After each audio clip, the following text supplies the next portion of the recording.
सुखदुःखाचा जर विचार केला असेल तर क्षणभर माणसाला सुखाची प्राप्ती होऊ शकते, पण माणसाचा कर्मभोग कधीही चुकलेला नाही.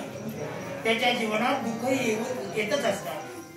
हे प्रभू एकनिंगजी, खरोखर एका बाजूने जर माझ्या स्वतःच्या जीवनाचा विचार केला, मी माझ्या कुटुंबाच्या जीवनाचा विचार केला, तर तुझ्या कृपेनं 3 अपत्य माझ्या उदरी जन्माला आले. दोघे पुत्र तर एकापेक्षा एक महान पराक्रमी आहेत. लहान मुलगा तो विद्याभ्यासही शिकतोय, एवढं सगळं सुख आहे, श्रीमंती जनाशी लोटांगण घेते, वैभव आहे, राजमाता म्हणून प्रत्येक नागरिक माझ्याकडे आपुलकीने वात्सल्याने बघताय, राज्यात शांतता पसरते, प्रत्येक जण एक विचारानं वागताय. कारण आमच्या महाराजांनी केलेले संस्कार. त्याच्यानंतर ज्यावेळी ही सूत्र आमच्या हाती आली त्यावेळी आम्ही प्रजाजनांवर केलेले संस्कार आणि त्याचं फळ आम्हाला चांगलं दिसतंय.